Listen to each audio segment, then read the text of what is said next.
கோவிந்தா கோவிந்தா ஆஞ்சநேயர் கோவிந்தா கோவிந்தா சர்வத்திரநாம சங்கீர்த்தன கோவிந்தா கோவிந்தா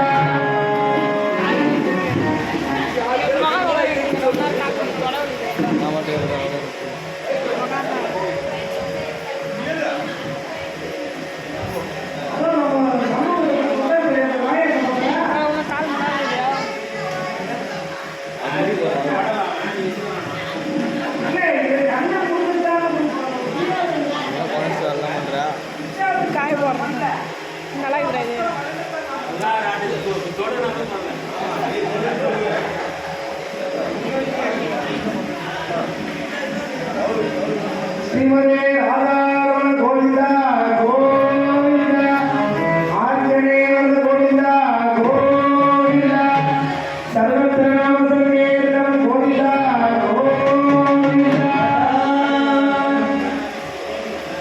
பாப்பா ராதாரமண கோவிந்தா கோவிந்தா ஆஞ்சநேயர் கோவிந்தா கோவிந்தா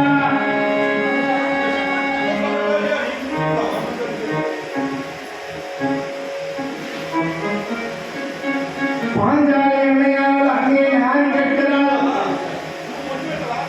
பெரியவர்களே, நீங்கள் எல்லாம் சாட்சியாக இங்க நடக்கிறதா வேடிக்கை பார்த்துக்கிறதா நீங்க பதில் சொல்லுங்க. இங்க நடந்தது என்ன என்பதை நீங்க சொல்லுங்க. நீங்க சொல்லுங்கன்னு கேட்கிறபோது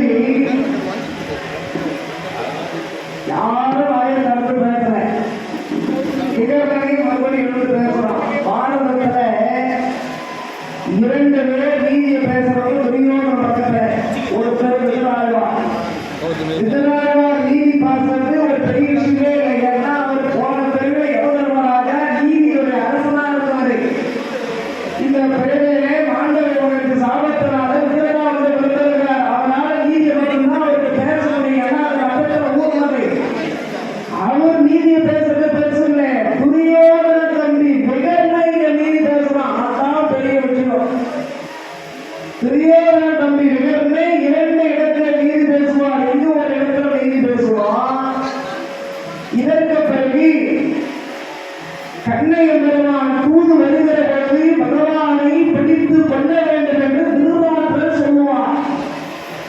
துரியோதனத்திலே பாரத போர்களின் சம்பந்தமா என் கையை எடுத்து சத்தியம் செய்து கொண்டு சபையில கேட்பார் பகவான்.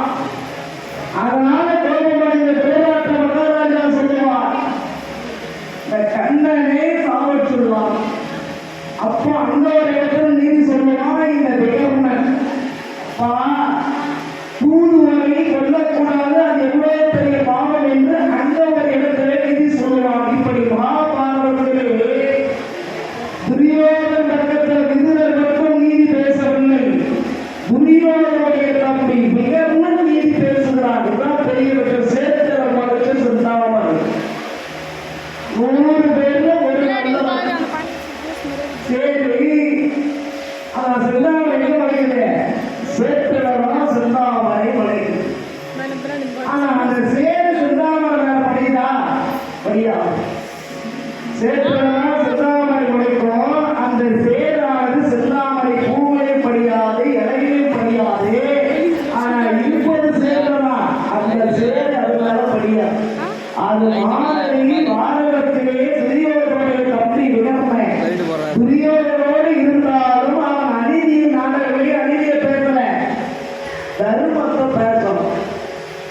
விகர்ணன் சொல்றான், சபையோரே நடந்ததெல்லாம் நீங்க வேடி பார்த்ததோட இருந்தீங்க. எங்க அண்ணா துரியோதனுக்கு பயப்படுறீங்களா? நீதியை பேசுங்க. தர்மராஜா தன்னை வைத்து இழந்த பிறகுதானே பாஞ்சாலி வைத்து ஆடினார். நான் சொல்லலாம், நம்ம கேட்கறது நியாயம் தானே. தானே ஒருத்தருக்கு அடிமையான பிறகு இன்னொருத்தர் அடிமை ஆகிறதுக்கு என்ன உரிமை இருக்கு? அதனால இந்த ஆட்டை வந்து சொல்லாதுன்னு சொல்லுங்க.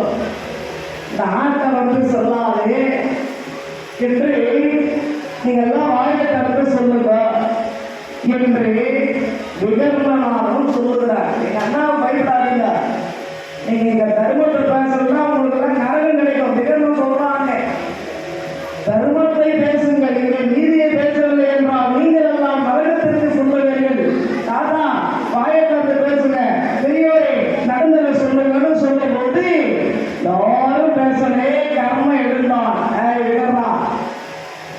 உங்க அண்ணனுக்கு தெரியாத நீதி உனக்கு தெரியுமா? யாருமே ஒரே ஒருத்தர் கூட உங்க அண்ணாவை எதிர்த்து பேசாம இருக்கும்போது எவ்வளவு தைரியமா நீ பேசுறேன்.